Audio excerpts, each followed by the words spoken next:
Good morning, everyone, and thank you for attending our webinar this morning. We're really happy to have you all here for part one of our Successful Strategies for Success for Self-Advocacy series. We have an amazing panel of individuals this morning who have many years of experience in advocating for the vulnerable populations that they serve. As a reminder, this is part one of a two-part series. The second part is on Tuesday, November 2nd from 12 to 2, and we will be bringing in individuals who are activists themselves, and they will share their experiences self-advocating. So I really hope you all can join us for the second one, again on November 2nd. If you visit our website at www.achievafamilytrust.org, there is more information on the program and how to register as well. But back to today's program. We're really excited to have you all here. We have an amazing webinar planned, but just a couple of housekeeping items before we get started. There is a Q&A box at the bottom of your screen, so please use that for any questions that you may have. We will be monitoring that throughout the program, and we do prefer that you use that as opposed to the chat box, because the chat box, those comments aren't always seen. So please use the Q&A box if you have any questions. If anyone is listening from their phone, please feel free to email me if you have any questions. My email is purina, Y-E-R-I-N-A, @achieva.info. This program will be recorded and put back up on our website. So if you have to leave for some reason, or if you want to go back and review some of the information, it should be on our website by the end of today or tomorrow morning at the latest. And I will follow up after today's presentation. I will send out the slides that have been used. So please watch your inbox for those as well. So let's go ahead and get started. Our first presenter today is Nancy Murray. Nancy is the Senior Vice President of Achieva and President of the ARC of Greater Pittsburgh. Thank you, Nancy.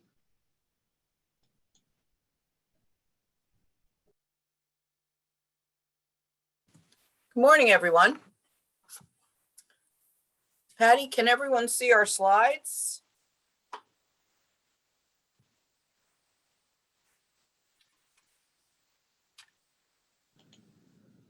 Are you sharing your slides, or do you want us to share them? No, I'm assuming you are.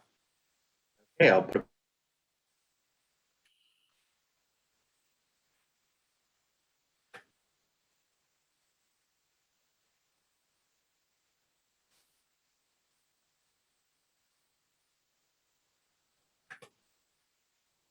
Sorry, everyone, for this technical glitch.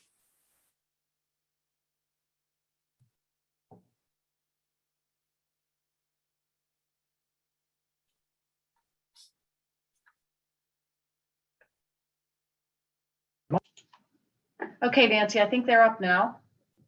Okay, great. Thank you.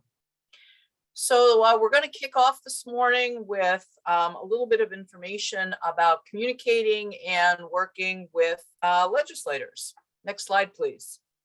So let's start with talking about why this is even important. Well, it's important for quite a few reasons.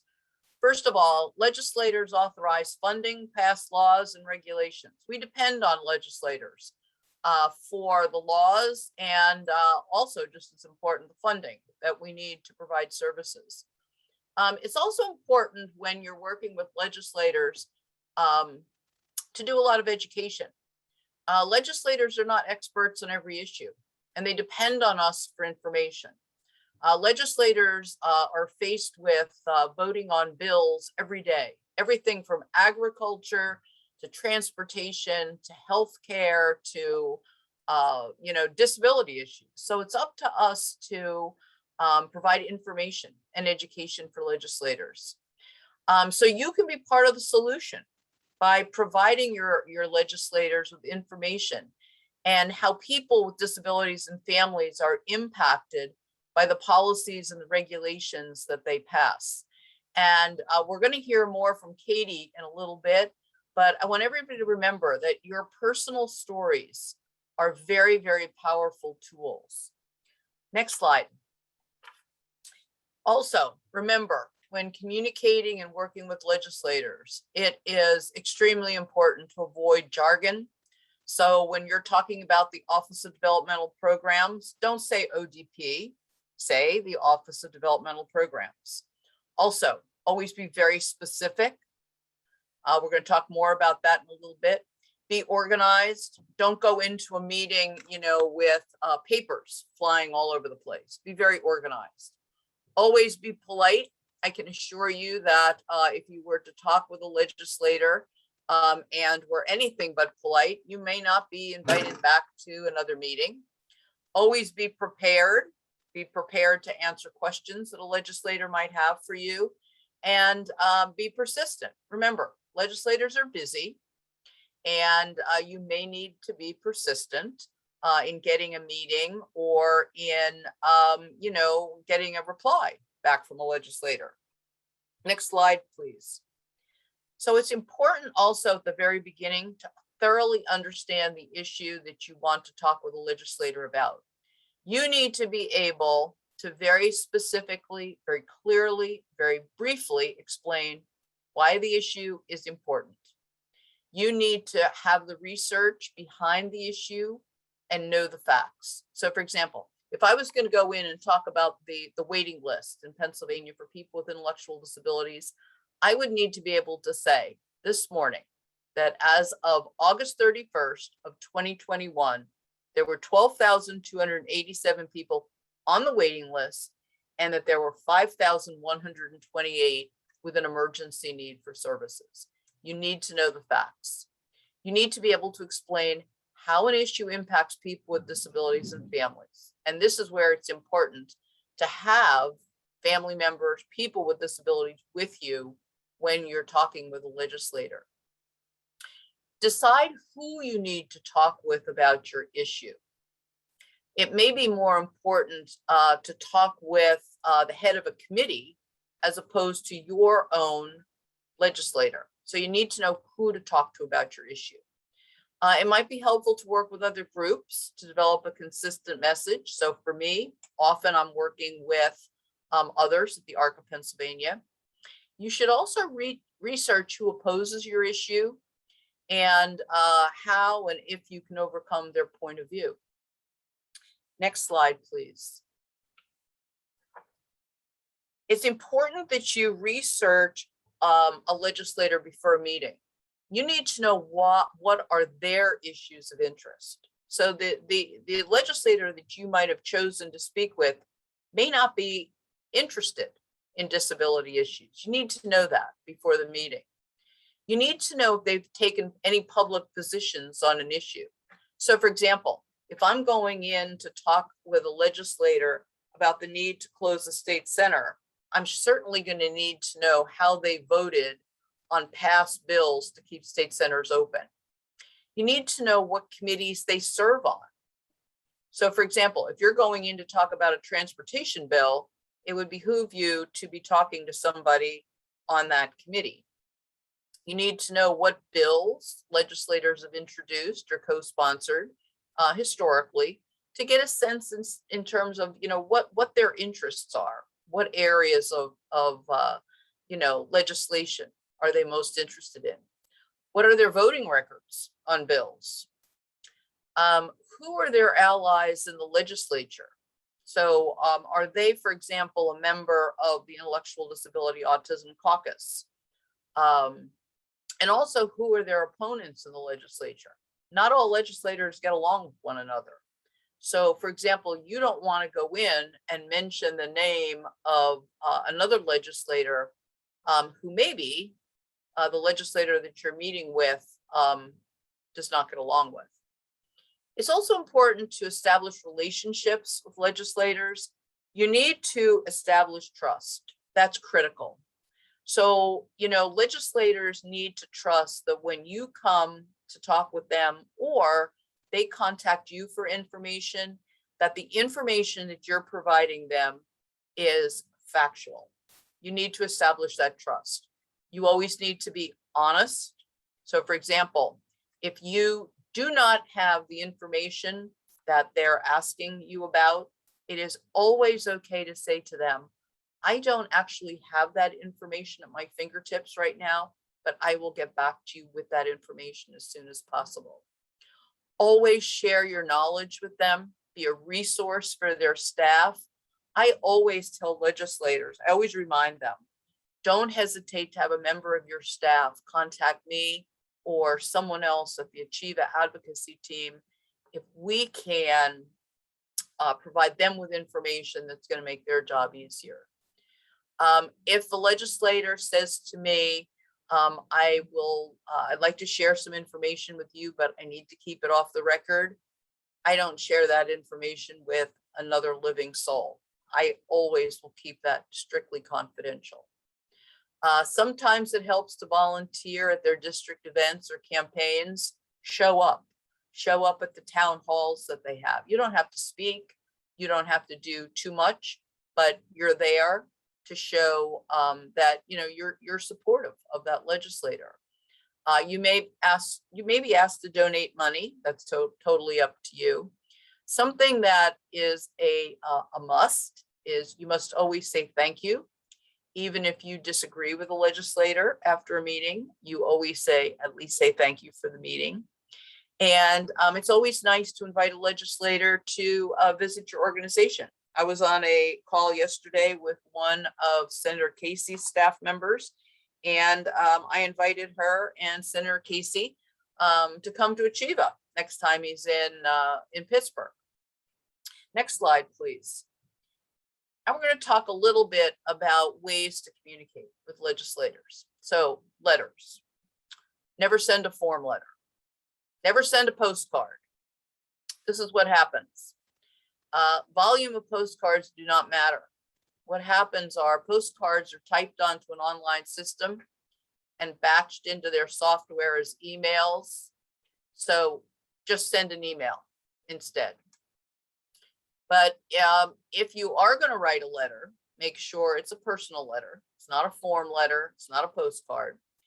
Identify yourself, who you are, you're a constituent, where you live, why you're writing. What's the issue that you want to make the legislator aware of? If you know the bill number, the title of the legislation, specifically add that, and state why you want the legislator to vote for or support the issue, why it's important to you as a person with a disability or a family member. If you disagree with the position the legislator is probably going to be taking, state the reason. Don't be disrespectful, but explain how the legislators' vote on that issue would negatively impact people with disabilities. As I said, be sure to include your contact information, your address, your phone number, your email. Always keep a copy of your letter. And also, thank you notes and letters are always appreciated. A simple little note card with a thank you will go a long way because they don't get a lot of them. So, they might actually even tape it up on the wall because they get so few. Telephone calls. Telephone calls are the most effective when you need to get information to the legislator immediately. There have been times when I have needed to get information to a legislator like that day. I will pick up the call, I'll pick up the phone and make a call to somebody on his staff who I have a relationship with, who I know is probably the best person to get that information to that legislator as soon as possible. So if you know a staffer, ask to speak with that person and get your information through. When you make a phone call, you have to be able to give your name, address, and phone number. They are going to ask you for that information. Before you dial the phone, be prepared. Just jot down notes of what you want to say because you don't want to make a 20-minute phone call. You're going to have a few minutes on that phone. So you want to be very, very specific, very brief, always be courteous. And while you're on the phone, you're going to want to ask for specific action on the part of the legislator. Please vote for this bill, or please do not vote for this bill. Always remember, telephone calls are counted. So if the office receives a large number of calls asking for the legislator to vote and support on Bill 123, there's a good chance the legislator is going to hear about that issue. And also, Usually you don't want to bother calling, email, or writing to a legislator unless you're a constituent. Some legislative offices actually delete emails or do not count letters and phone calls from people who live outside the district. That's generally more the case with our congressional representatives and senators. State legislators will often still count letters and phone calls from people who do not live in their district if it's a bill, for example, that they've introduced or co-sponsored. Email, same thing. You have to include your name and address in the email, identify yourself. You're a person with a disability, you're a family member of a person with a disability, the reason for your writing the email, again, identify a bill number or an issue, ask for specific action from the legislator, just as in a letter. If you disagree with his or her position, again, explain why, and offer another solution, whether it's an email or a letter. If it's a bill that you think the legislator is going to support, it's going to negatively impact people with disabilities, offer another idea. Thank you emails, just like thank you letters, are always appreciated. You always thank a legislator whenever you can. Keep a copy of your email.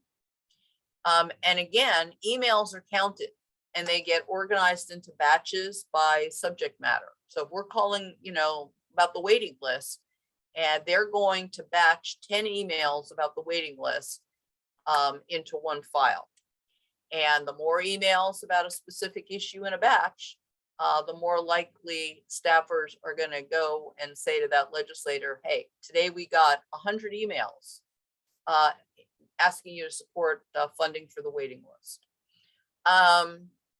Online activism, again, this is something we didn't even really talk about 10 years ago. Social media channels, online petitions can be a great way to inform and engage people on an issue. So Achieva frequently will send out social media posts asking people to contact their legislator about funding for disability issues. However, social media posts and petitions need to become calls or emails, because that's what's really counted. It's the calls, the letters, the emails that are more counted. Next slide. Personal visits, my favorite. People always say, okay, what's better? Should I go to their district office or their capital office? Well, more people will say it's more exciting to go to the Capitol in Harrisburg or Washington. Either way, personal meetings with a legislator are the most effective, whether it's in a district office or the Capitol office. Either way, you have to make an appointment. Either way, you always thank the legislator for his or her time, but here's the difference. Meeting in the district office, first of all, they're easier to schedule. The legislator will be less rushed because there's no other committee meeting that he or she needs to run out to. And generally you will have more time with the legislator. And they can't give you an excuse that they have to run away to a committee meeting because you're sitting there with them in their district office. So I usually say to people, let's go meet in the district office. First of all, it's easier and we're gonna have more time. Remember too, meetings with legislative staff are fine. Don't be insulted if the legislator really wants you to meet with their legislative staff person, because they often delegate meetings to staff. Doesn't mean the legislator is not receptive to your views. The staff person, it's their job to report back to the legislator. And remember, staff are often the people who are actually writing policy and legislation. So I met with 2 staffers last week on an issue. My time was better spent meeting with them as opposed to the state senator, because they're actually writing the legislation. And as I mentioned before, you want to develop a trusting relationship with legislative staff, because they are your contacts about getting meetings with legislators and ensuring your issues are discussed with legislators. So getting to know legislative staff, crucial. Going back to a meeting, specifically a meeting with a legislator, remember what you learned in kindergarten. Be on time, listen when others are talking, and be respectful. Doesn't get any simpler than that. Always make introductions and offer business cards before the meeting or as the meeting is starting. Always address the legislator by official title, senator, representative, congressman, congresswoman. Never say, I am a taxpayer. They already know that. There's no reason to be disrespectful and remind them that you're a taxpayer. Remember, be precise, be concise, state the reason for your visit. You don't want to go in and talk about 15 different things, right? You want to say, maybe stick to 1 or 2 issues, and you need to say exactly what you need the legislator to do, to vote in support of a bill or do not vote for a bill. And it's often good to leave an information packet, not a packet with 100 things in it, but an information packet with information about what you just spoke about during the meeting. Also, next slide. Also during the meeting, thank the legislator for any past support and clearly how his support or her support has benefited people with disabilities and their families. Legislators not yet supported a bill.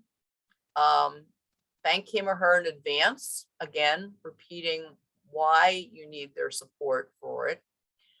Show evidence of support of others. So if I'm going in to meet with my state senator, for example, I might also say to Senator Robinson, oh, by the way, it's the ARC of Greater Pittsburgh Achieva is supporting of this legislation, but so is the entire statewide ARC of Pennsylvania.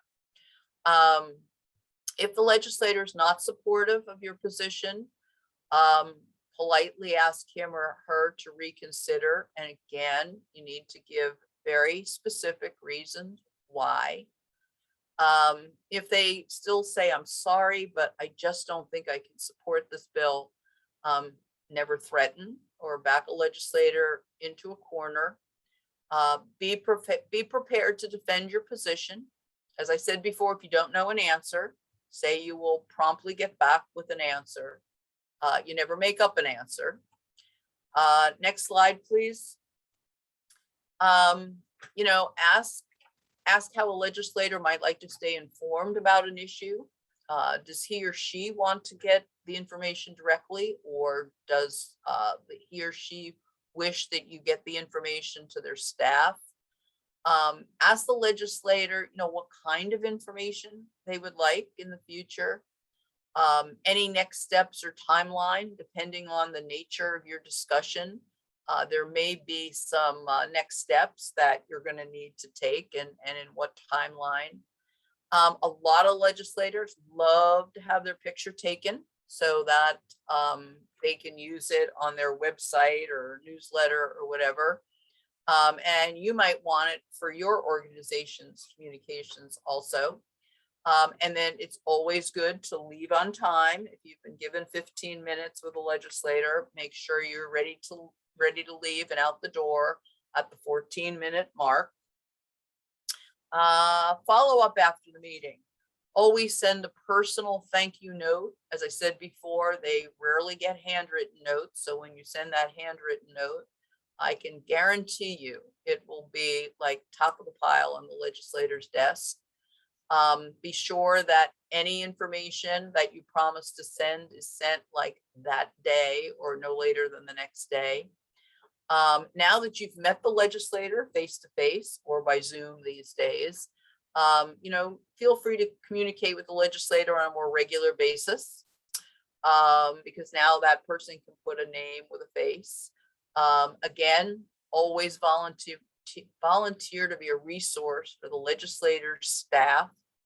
Remember, staff are very important. If you took a photo, make sure that it's mailed or these days emailed so that there's a chance that you may end up on the legislator's website. And if, for example, the photo that you took of you and the legislator actually ends up in your organization's newsletter, don't forget to send that newsletter to the legislator.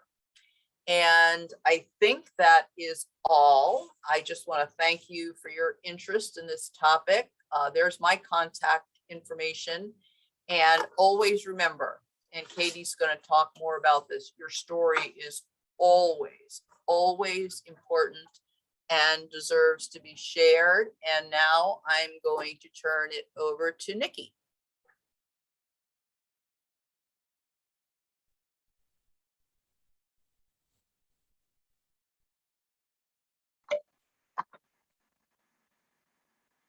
Hi everyone, how are you today? Give me 1 second while I attempt to share my screen.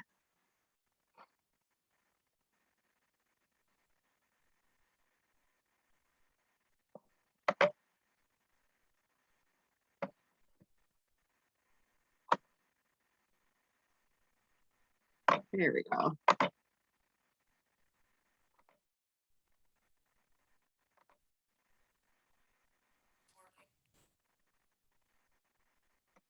All right. Good morning, everyone. My name is Nikki Wygand, and I'm the Director of Advocacy at NAMI Keystone, Pennsylvania. And today I'm going to be talking to you about sharing your story for legislative advocacy.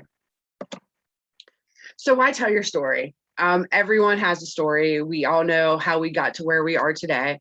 And every person who experiences a disability or a mental illness deserves the opportunity for recovery and to live a full life free of barriers.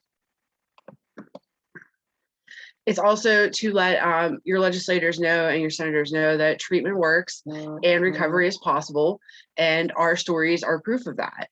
What we experience, how far we've came, what has helped us, what has hurt us, all of that is living proof that we can do great things in this world. So the important thing about real stories is they change hearts and minds. I know Nancy talked a lot about statistics, and statistics are absolutely important, especially when you're meeting with legislators. However, stories, what's happened to you, what's going on in your life is something that can't come from a textbook, and it can't come from quantitative research. These are things that that senators and legislators relate to, and maybe, you never know, someone in their life may have experienced something similar, and tugging at those heartstrings is never a bad thing.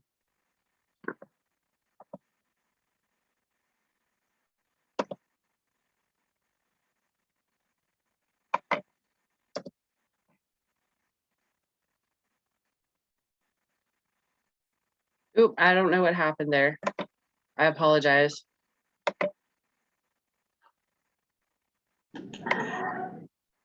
Like you stopped your share.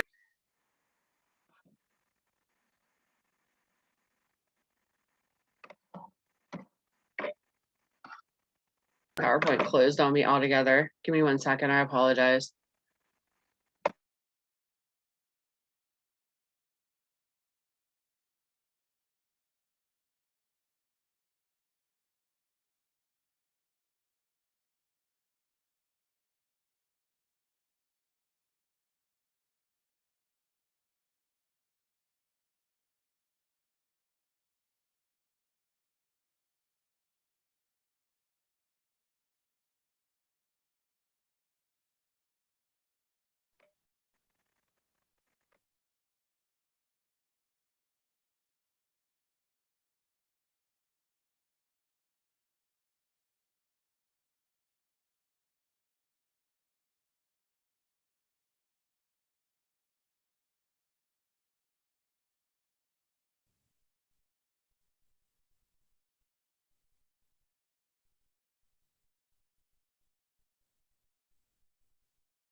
Okay, back in business now. I apologize for that.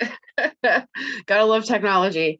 So yeah, as I mentioned, real stories change hearts and minds. There's a lot you can gather from data and statistics and facts, but there's something about the human lived experience that you can't quite gather from that information. And your representatives and your senators really appreciate hearing those types of stories.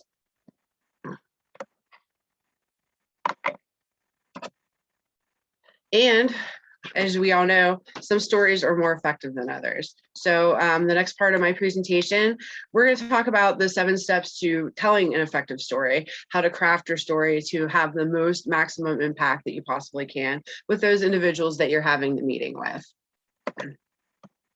So the 7 steps to telling your story are introducing yourself, discussing what happened, talking about what helped, talking about how you're different today. And this can be a good thing, this can be a bad thing. But you absolutely want to say where I am now and where I was before. What is the need or problem? Why are we having this meeting? What are you hoping to accomplish by telling your story? What will help others? And finally, the last part, how to make your ask. So step 1 is introducing yourself. As Nancy mentioned, always give your name and your city or your town. And you want to include your organization. So for example, if I were to go meet with my local representative, I would let them know that I'm from NAMI, and the National Alliance on Mental Illness, and that we are the largest, the nation's largest grassroots advocacy organization dedicated to supporting those individuals who live with mental health conditions and their family members through support, education, and advocacy. You're also going to want to share how you are affected by mental illness or your disability. Do you live with a mental illness? Do you have a disability? Are you a family member or a caregiver of someone who does? And you also want to state your issue and your position. You're going to let them know what exactly it is you're looking for them to support or oppose. We'll go a little further into this later, but as Nancy mentioned, always have a bill number. Always make sure that you are prepared for your meeting. Step 2, you want to talk about what happened before you received the help that you needed. And you're going to want to keep this brief. And in this, think about the most important things that you would like the person you're meeting with to know. Were you or your loved one hospitalized, maybe possibly homeless, unemployed? How did your disability or your mental illness affect you and put you into the bad position?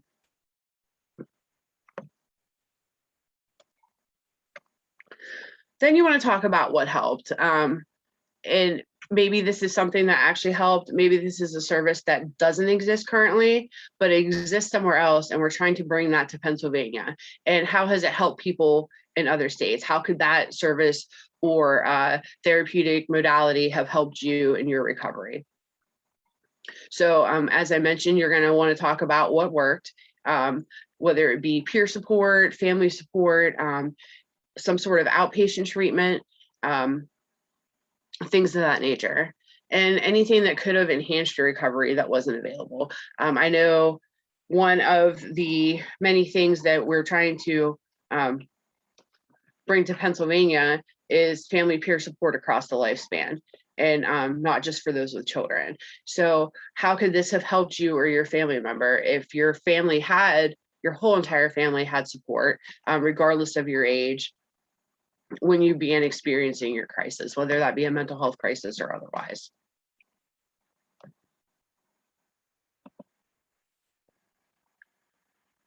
So then you're going to want to talk about how you're different today. You're going to want to share what's going right in your life, and why it's going right in your life, because of the services that you received, because they were made available through the state mental health system, because they were available through just Medicaid, Medicare, things of that nature. How has your situation improved because of the services you are receiving or you have received? Are you now employed? Are you now you have your own home? Maybe you own your own home. Maybe you are currently about to graduate. You're in grad school. You're about to graduate with your master's degree. Things that wouldn't have been possible before you started receiving the treatment, services, and or support that you're receiving now for your mental health or your physical disability. Then we're going to want to identify the need or the problem. So changes in regulations, support for new programming, and threats to the current system. One of the things we constantly find in the advocacy world is that budgets are constantly under fire. There's constantly the threat of taking away money for much needed programming within the community. And a lot of times, you know, that's detrimental to the services that we provide. Nancy mentioned the wait list for ID services. Right now, currently, the mental health system is just as in bad shape as most systems across the state. Wait lists are incredibly lengthy. So how can we address these wait lists? What could help these wait lists? What could speed up the process?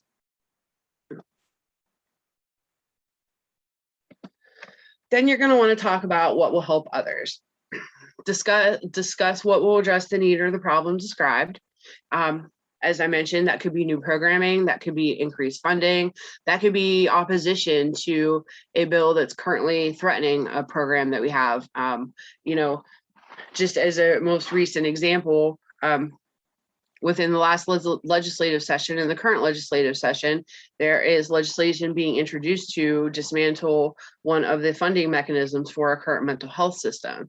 And if this should go away, the current funding structure, it would be absolutely detrimental to the public mental health system across Pennsylvania, because this legislation that was initially passed guarantees community reinvestment to constantly bring the most up-to-date evidence-based practice supports and programming for mental health across the state of Pennsylvania. If this should happen to go away, there's a threat that some of these services would disappear. And as far as mental health is concerned, that would include drop-in centers, any kind of warm lines that might be operational. It could even threaten peer support services as we know them. And finally, you're going to make your ask, like Nancy had talked about.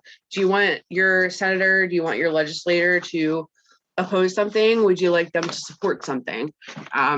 How can your person help you? How can the people that you're meeting with help you? And again, bill numbers are incredibly important. You always want to make sure that they have the exact, concise information that they need in order to make the meeting completely effective. And overall, you're going to want to keep your story brief. Limit it to, you know, most of the time you're going to have maybe 15 to 30 minutes tops to meet with your legislator. And this formulary, if you will, to crafting your story can also be used in various communications. Nancy had talked about emails. We talked about the preferred mode is to actually meet with someone in person. You can do this over a phone call, but you're going to want to keep it brief and simple and to the point. As far as the mental health aspect is concerned, we always encourage people to remember that this meeting is not a therapy session. So you don't want to overwhelm your senator or representative with too much information. You want to make the maximum amount of impact possible, but again, you don't want to overwhelm with emotion.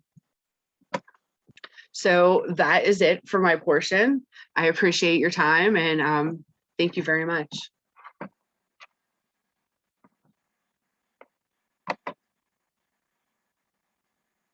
For a second. Thanks, Nikki. Next up is Katie Smith.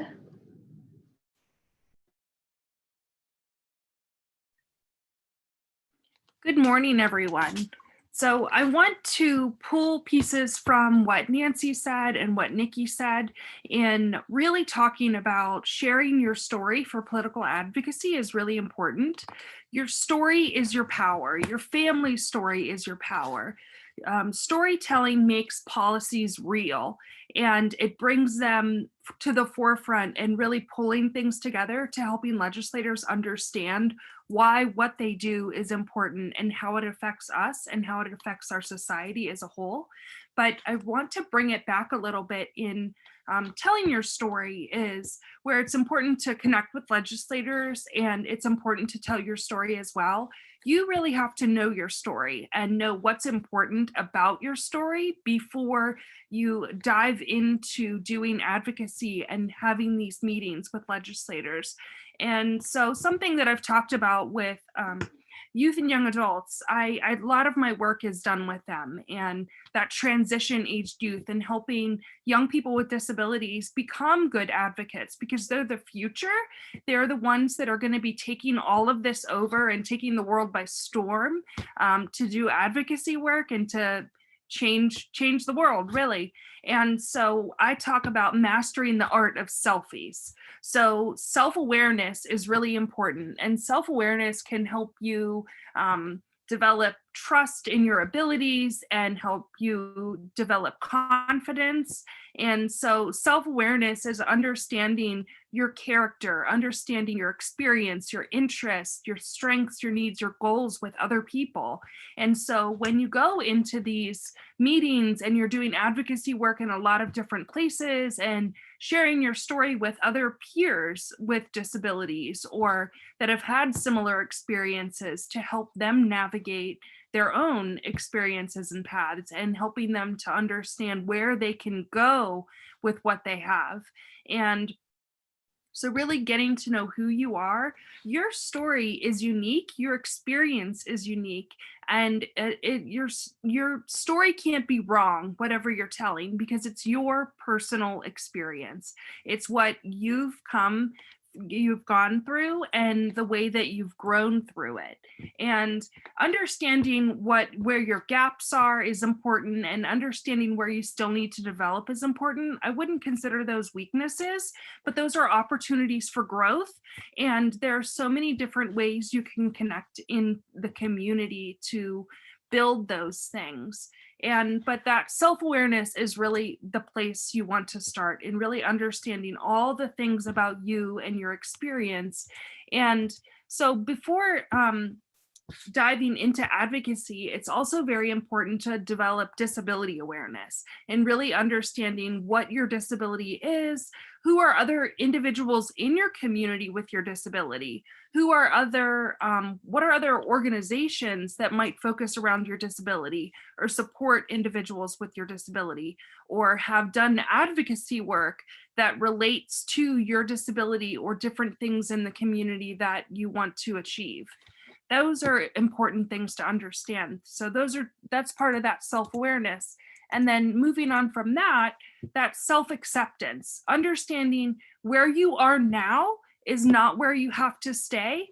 And there are so many different ways that you can navigate and connect and to make change. So there are opportunities to practice those skills and build self-esteem.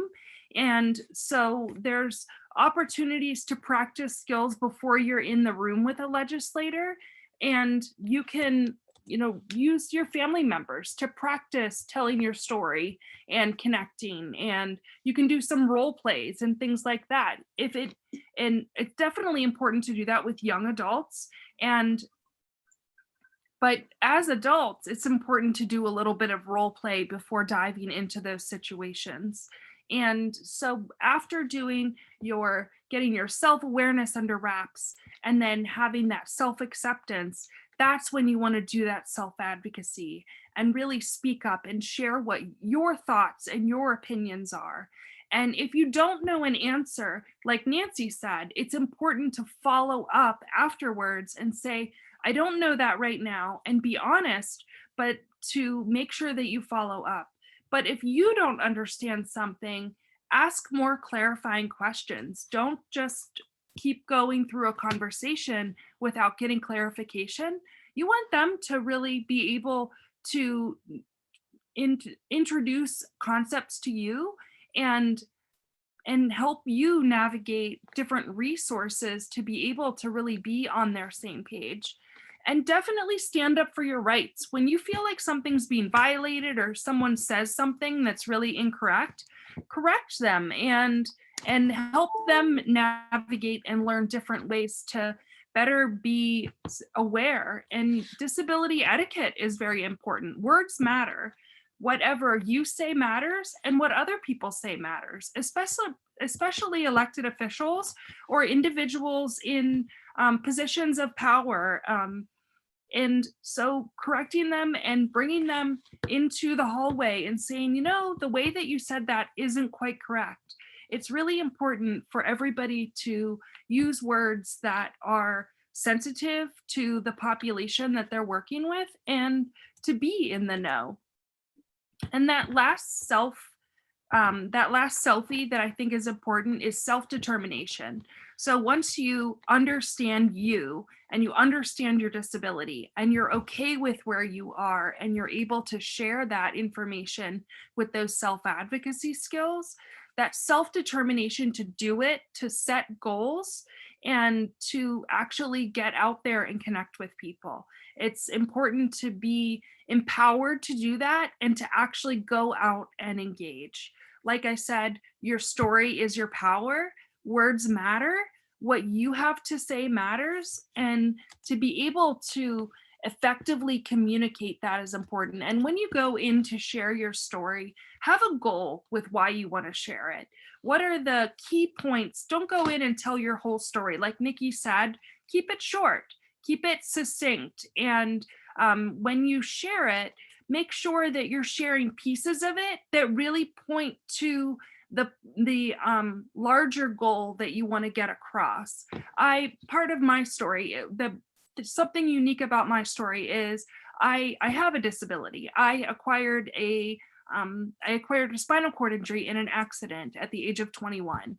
And so what's unique about my experience is that I have 21 years of life not having a disability, not really seeing or noticing disability, not really knowing about the ADA, not really knowing what accommodations are and why they're important, not really noticing ramps versus steps because I could get in either way. And now I have 14 years of life with a disability and seeing all of that. So I can understand the perspective of just going through life like this. And now I have this more enhanced perspective and I'm more in tune with other people's stories and what's important about them. And so it's really important for us to go out there and enhance other people's perspectives and let them know when they're just looking down that tunnel of what works for them and people like them. And so really helping people understand that what you've experienced matters and helping them to explore different ways to connect with others like you. And so it's going and saying, here's my story. Now tell me what your end is. And now what can we do together with both of our experiences? That's sort of I just wanted, as a self-advocate, to really bring that to light. And I don't know, Lou, if you're ready to jump in there, or if Nikki or Patty, you have any comments on that end? Hey, Katie, I was just struck by, I'm really, nobody can enhance what you said. I'm sure someone can.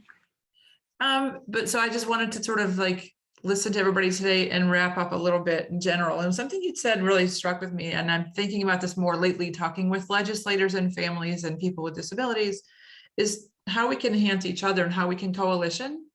So I think about things like people, who else wants curb cuts? I know you know the answer to this, but who else wants curb cuts? It's not just people who use wheelchairs, but it's moms and dads and caregivers with strollers. So how do we sometimes try to get together and invite them to the conversations that we have so that we're coalitioning, we're building strength, we've got more numbers for the issue, we've got more emails and postcards and all the technical things that Nancy talked about.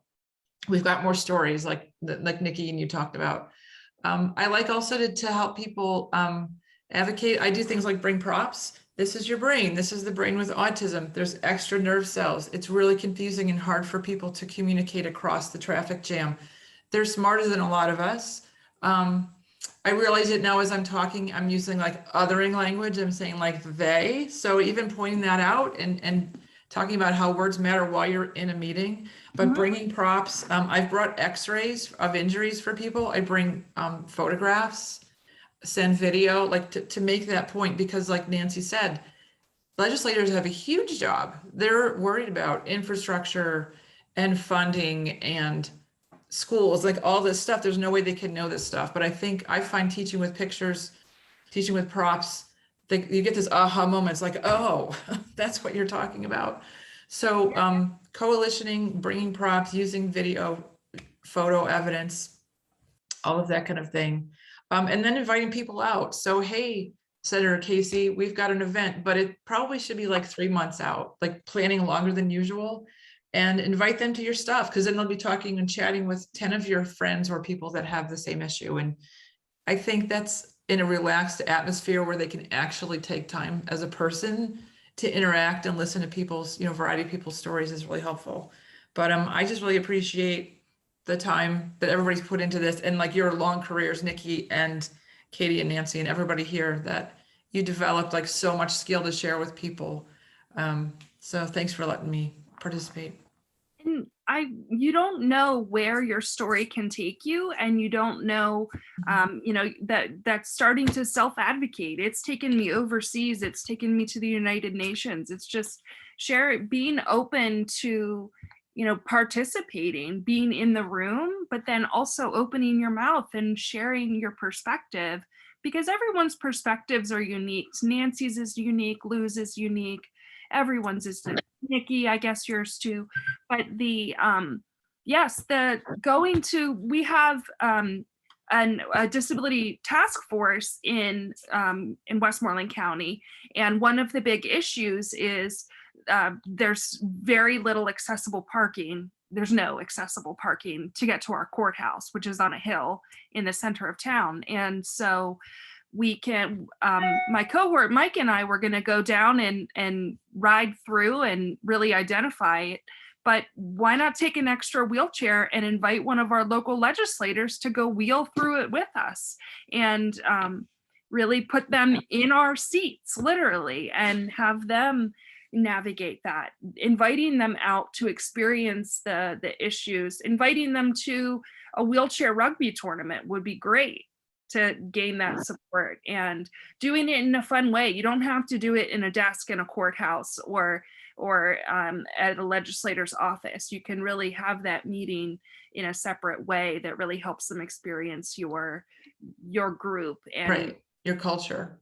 Yeah, exactly. Yeah, I think that's been really effective. And we've had legislative meetings around disability, and we have the meeting in an accessible location because it's harder for people to get to even their office, that we have ASL interpreters, that we talk about all these elements in that real time with the legislators who attend, because they can see it's not that hard to do. Really, it's just a matter of awareness. Like you said, if they haven't walked in those shoes or rolled in those wheels, then how are they supposed to know? Helping them really understand universal design, and for their events that they hold, and when they invite people from the community to things, to make sure that they're fully accessible and they're prepared to support every individual. And really, you were talking about curb cutouts. I hated those curb cutouts that had all the bumps on them, but those are for people that are using white canes, for blind individuals to be able to understand where the curb cutout is, and really helping everybody work together to create this succinct, equally accessible platform. It's really important. This is Maria Smith. We do have a question, and maybe Nikki, you would want to respond to this. The question is, how has stigmas about mental illness impacted self-advocacy? It still has an impact. Thankfully, we have plenty of volunteers at NAMI who are willing to go out and share their stories. Sometimes it takes a little bit of encouragement. I know I have a mental health diagnosis myself, and I still struggle to want to share all of the intimate details of what happened to me. However, I know they have an impact on people. I've done podcasts, I've had legislative meetings, I've done testimonies, and I know that these things have an impact. And the stigma associated with that, especially depending on who I'm meeting with, who my audience is going to be, sometimes keeps me or prevents me from sharing certain aspects of myself because of that. And I know that in my heart of hearts, overcoming stigma, sharing your story is the best way to do that. But again, it goes back to, you have to know your audience. That's the most important part. I know when I was in the Army, something that happened to me, I was sexually harassed, and that played tremendously on my mental health part. So I may not necessarily share that. For example, if I go out and do a crisis intervention training, I'm in a room full of men, I may not necessarily share that about myself, just because I don't want to I guess almost re-victimize, re-traumatize myself in that situation. So just keep sharing and knowing who your audience is and share whatever you're most comfortable with. But the best way we can overcome the stigma surrounding mental health is to continue speaking up about it. And, you know, it's wonderful because we can show, you know, myself included, that we can overcome and we're completely capable of living full and productive lives. And that's what it's all about. And that's how you overcome stigma as well. Sharing your story of where I was 8 years ago, you know, I was in such a bad place. I was suicidal, and now here I am. I have this wonderful career at NAMI, and happiest accident ever, just because of advocacy and advocating for myself. I came across NAMI. So yeah, just keep talking about it. It's the best thing we can do.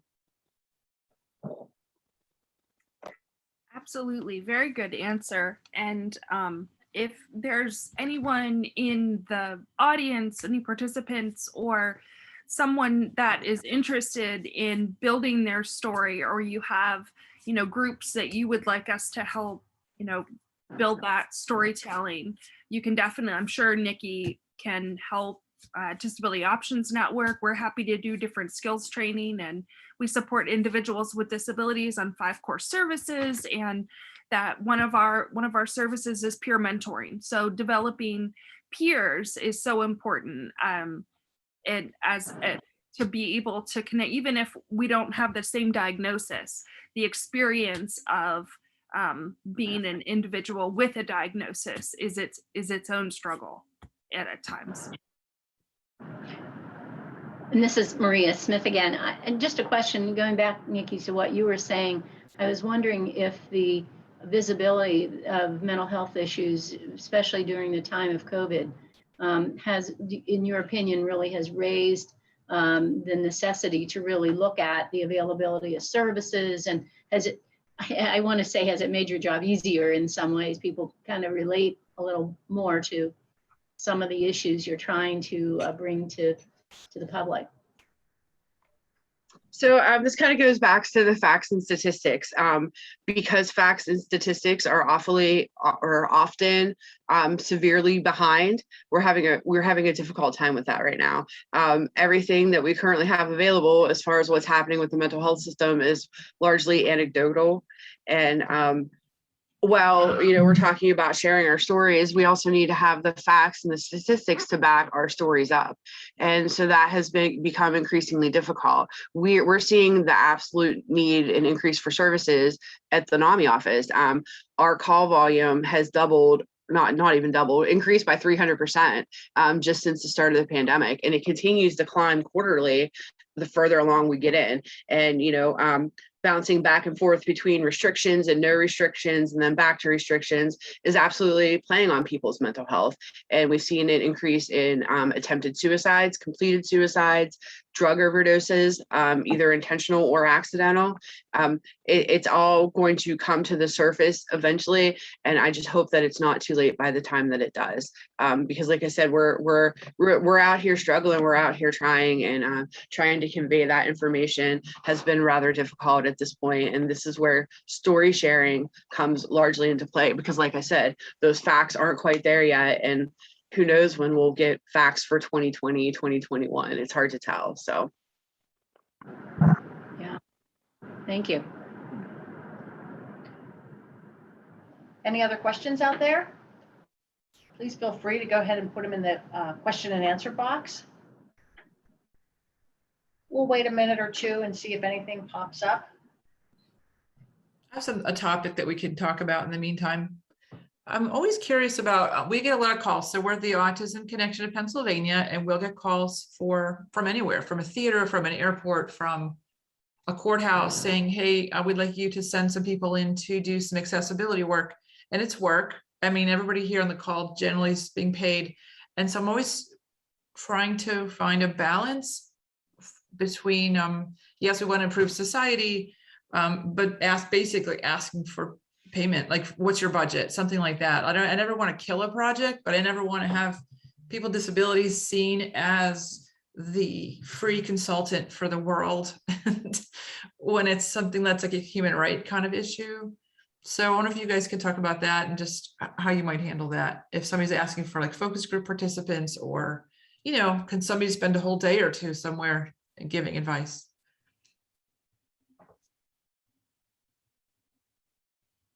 That's a good point, being the free consultants all the time. And as a person with a disability, that I think there's nothing wrong with asking for a stipend for doing that work.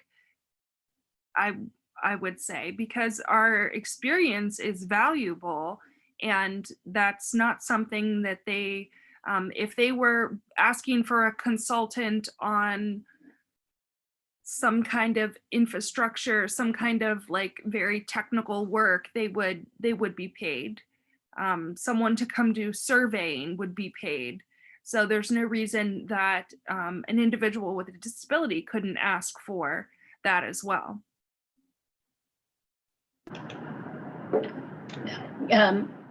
I can just jump in here. This is Maria again. We do have a question. Someone asked about if any of the panelists have done training with access, specifically the drivers transporting members of the disability community.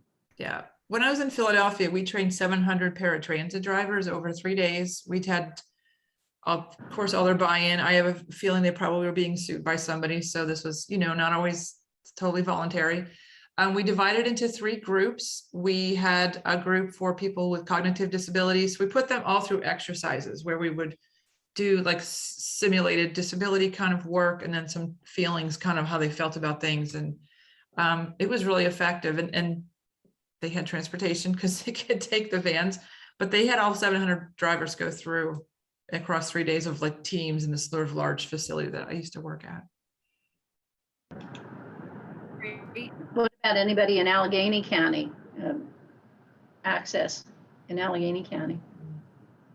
We cover Allegheny County. That's not something, I mean, we would certainly be open to doing a training with, if that's something that you feel is needed or that access would be open to, we would, I'm sure, do. I mean, disability etiquette is definitely something that anyone in the human service industry absolutely should have disability awareness training, disability etiquette, should understand disability history, in my opinion, to really be able to support people with disabilities. Many years ago, Achieva worked with the folks at Access to create a training program for drivers and other Access staff, which I believe is still being used today.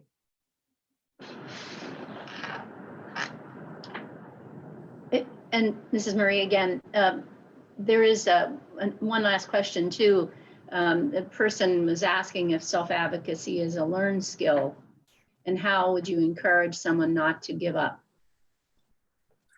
Well, again, Achieva is now very proudly working with a new group of self-advocates. They have named their group Empowered Voices. They meet every Thursday night. And actually, I think actually this week is their 3rd meeting. We're working with Dr. Josie Badger, who's a well-known disability advocate. Josie is hosting a 10-week course for the self-advocates on, how to be the best advocates that they can be. So this is the first, cohort, if you will, of self-advocates who are taking this training, and hopefully we'll be able to offer it to another group in the not too distant future also. Also at Disability Options Network, we have peer support meetings at our office every 3rd Tuesday from 10 a.m. to 12. And that is definitely something that we've covered. We work through different topics, and finding peers is a great way to stay motivated through self-advocacy and really understanding your story and troubleshooting, and even sort of talking about what doesn't work and why it doesn't work, and just hashing through that. And so having peers, having supports definitely that goes back to that self-awareness and really understanding who your network is, and then in being able to understand what support you get from different individuals. And sometimes you need help on really crafting your story and you go to one person. Sometimes you just need to hash it out and you go to another person. But connecting to disability organizations as well. And we do so many different things at Disability Options Network. We cover 7 different Western Pennsylvania counties: Beaver, Butler, Mercer, Lawrence, Allegheny, Westmoreland, and Armstrong. I said them all without forgetting one. That never happens.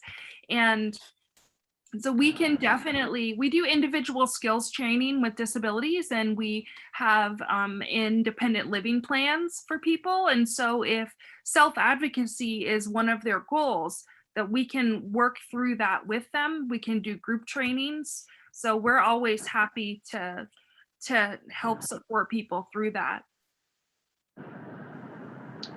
Someone actually noted that in response to the question, I think, about the self-advocacy, that this person is thanking us for the webinar, and also to say that she's seen firsthand the impact and importance of the life of an individual getting involved with getting his story out and building a relationship with a senator. Being heard and validated is so important for all of us, especially so for those who may have been unheard in their lives, family, and work.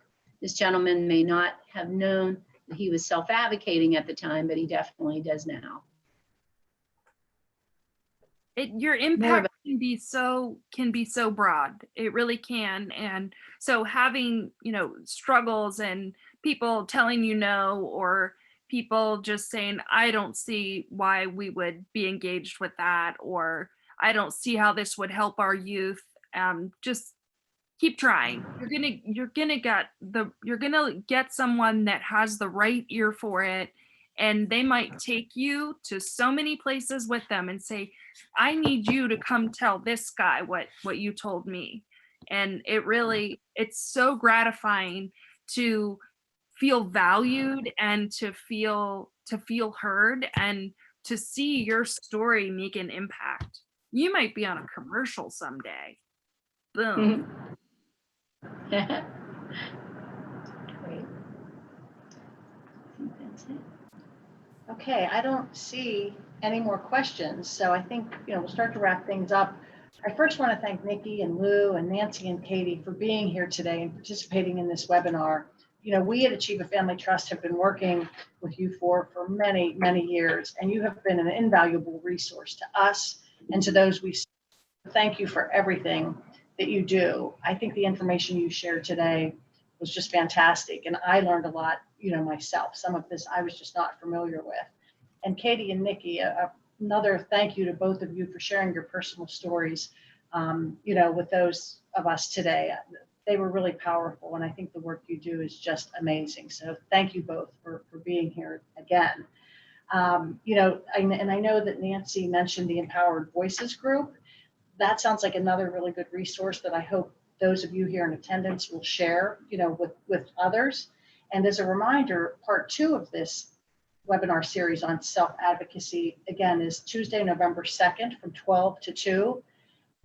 That time is a little bit different. We normally have our programs from 10 to 12, but this one on Tuesday, November 2nd is from 12 to 2. We have 3 panelists coming in: Mark Steidel, Liz Humphrey, and Topaz Calloway, who will share their experience as self-advocates. And that panel will be moderated by Ashley Molinaro from the UPMC Disability Resource Center. So when I send the slides out to all of you as follow-up, I will include a link to register in case you haven't had the opportunity to register, and that'll make it easy for you to register and hopefully attend the second part of this. Again, this presentation will be recorded and put on our website, probably by the latest tomorrow afternoon, but maybe by the end of the day today if you want to check back. And again, thank you all for attending today, and watch your email for the PowerPoints and the link to register for the November program. Thank you.